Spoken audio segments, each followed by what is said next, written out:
Hi, Namaste. Welcome to my channel. My name is Pallavi Parihar, and today's video is a short motivational story for all of you. Here it goes. शहर से कुछ दूर एक गांव में एक व्यक्ति रहता था। जिस भी कार्य में हाथ डालता वो कार्य में कभी सफलता प्राप्त ही नहीं कर पाता। जिस भी कार्य को लेता हमेशा उसमें असफल हो जाता। यहां तक कि गांव के लोगों ने उस व्यक्ति का नाम ही मनहूस रख दिया था कि ये मनहूस जिस भी कार्य में हाथ डालेगा वो तो बिगड़ना तय ही है। बड़ा परेशान सा था वो इन सब चीजों को लेकर के, समय और परिस्थितियों को लेकर के। और एक दिन अपनी इस परेशानी को लिए वो एक साधु महात्मा के पास जाता है और उन्हें अपनी इस परेशानी का पूरा वर्णन देता है। साधु उससे कहते हैं, मैं तुम्हें एक पर्वत का पता बताता हूं, तुम वहां जाओ, वहां तुम्हारा भाग्य बैठा हुआ है और उसे अपने साथ ले आओ। फिर तुम भाग्यशाली बन जाओगे और कोई तुम्हें मनहूस नहीं कहेगा। जो कार्य करोगे उसमें सफलता मिलेगी। ये सुनकर वो व्यक्ति इतना प्रसन्न होता है, इतना खुश होता है कि बिना किसी दूसरी चीज, वक्त, समय का ध्यान रखे वो तुरंत अपने गंतव्य की ओर आगे बढ़ जाता है। जंगल से होता हुआ रास्ता पर्वत तक जाना था और जब वो जंगल से होते हुए जा रहा था तो यकायक एकदम उसके सामने एक शेर आ जाता है। उसका शिकार करने के लिए शेर आगे बढ़ ही रहा था कि वो शेर से कहता है, रुको रुको रुको भाई रुको, मेरा शिकार मत करो। मैं दूर उस पर्वत पर जा रहा हूं जहां मेरा भाग्य बैठा हुआ है। मैं उसे लेने जा रहा हूं, वो मेरे साथ आएगा तो मैं भाग्यशाली बन जाऊंगा। ये सुनकर शेर उससे कहता है कि तुम अपने उस भाग्य से मेरे भी एक सवाल का जवाब ढूंढ लाना ना। पूछना उससे कि मुझे जितना भी खाऊं भूख हमेशा लगती रहती है। मेरी भूख कभी शांत ही नहीं होती। जितना भी शिकार कर लूं, जितना भी खा लूं, मेरी जठर अग्नि कभी ठंडी ही नहीं होती। पूछ के आना उससे, ऐसा क्यों है और मैं क्या करूं। जवाब का आश्वासन देकर के वो व्यक्ति वहां से आगे बढ़ जाता है और कुछ ही दूर चलने के बाद उसकी मुलाकात एक किसान से होती है। बात बात में ये पता चलता है कि किसान भी बड़ा परेशान है और वो उस व्यक्ति से कहता है कि जब तुम लौटो तो उस भाग्य से मेरे भी एक सवाल का जवाब पूछाना कि मैं कितनी भी मेहनत क्यों ना कर लूं, मेरी जमीन पर फसल कभी नहीं उगती। कितना भी मेहनत से कार्य क्यों ना कर लूं, मेरी फसल कभी भी लहलहा नहीं पाती दूसरे खेतों के किसानों की तरह। और मेरी विवाह योग्य कन्या भी है, तो अब ऐसी परिस्थितियों में मैं उसका विवाह कैसे कर पाऊंगा। मैं बड़ा चिंतित हूं, बड़ा परेशान हूं। जवाब का आश्वासन पुनः देकर वो व्यक्ति फिर आगे निकल पड़ता है और उसकी फिर मुलाकात होती है एक राजा से। बातों ही बातों में और इस बातों के आदान प्रदान में जब राजा को यह ज्ञात होता है कि वो व्यक्ति कहां जा रहा है, तो एक और सवाल के जवाब का इंतजार उस व्यक्ति का करने लगता है। राजा कहता है, पूछ के आना ना तुम मेरा भी एक सवाल कि मैं कितने भी अच्छे से राज क्यों ना करूं, कितने भी अच्छे से सारे कार्य क्यों ना करूं, मेरी प्रजा में हमेशा अराजकता फैली होती है। मेरी जो प्रजा है वो मुझसे कभी संतुष्ट नहीं रहती।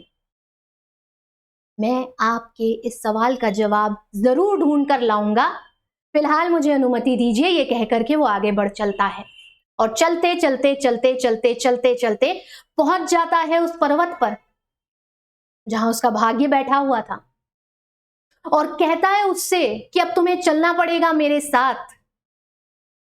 भाग्य खड़ा हो ये कहता है कि हाँ, मैं तैयार हूं तेरे साथ चलने के लिए, चल मैं चलता हूं तेरे साथ। और उस व्यक्ति की खुशी का ठिकाना नहीं रहता, क्योंकि अब वो मनहूस नहीं था, अब वो भाग्यशाली बन चुका था।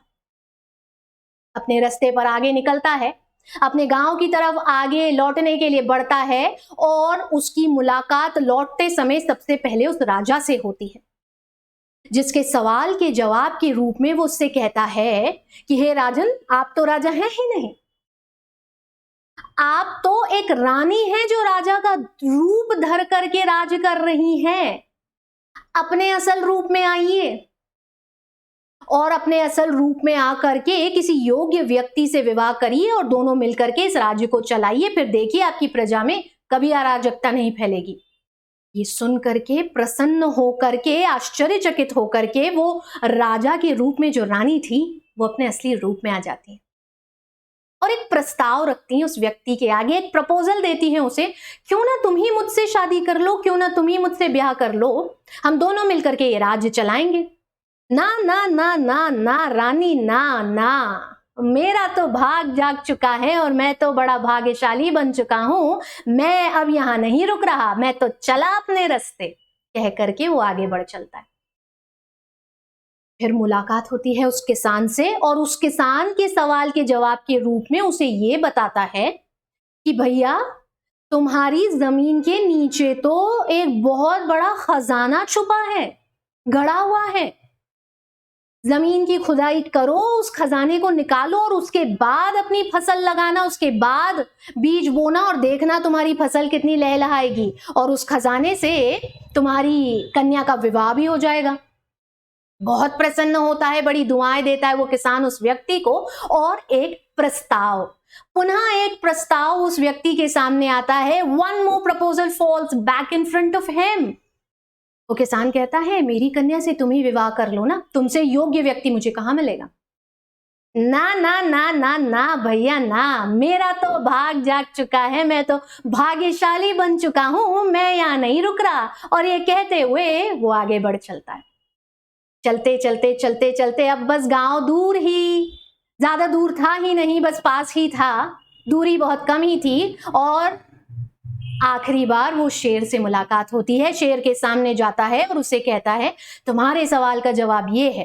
पूरी कहानी उसे सुनाता है, किस किस से मिला, क्या क्या हुआ, सारी कहानी बताता है और फिर कहता है कि अब तुम वो आखिरी हो जिसका जवाब मुझे देना है और तुम्हारे सवाल का जवाब ये है कि किसी मूर्ख व्यक्ति का शिकार कर लो और उसके बाद तुम्हें ये परेशानी कभी नहीं होगी, उसके बाद तुम्हें ऐसे परेशान कभी नहीं होना पड़ेगा। बड़ा जोर जोर से वो शेर हंसता है। तुझसे बड़ा मूर्ख मुझे कहां मिलेगा हे मानव, जो इतने बड़े बड़े प्रस्ताव, इतने अच्छे अच्छे प्रस्ताव और प्रपोजल्स छोड़ करके आकर मेरे सामने खड़ा हो गया और मुझे ये बता रहा है कि मैं एक मूर्ख व्यक्ति का शिकार कर लूं, तो तुझसे बड़ा मूर्ख मुझे कहां मिलेगा। लपक पड़ता है। खुदा की कसम मजा आ गया, मुझे मार कर बेशरम खा गया। खा गया? लेकिन आप तो जिंदा हैं। अरे ये जीना भी कोई जीना है लल्लू, हाँ?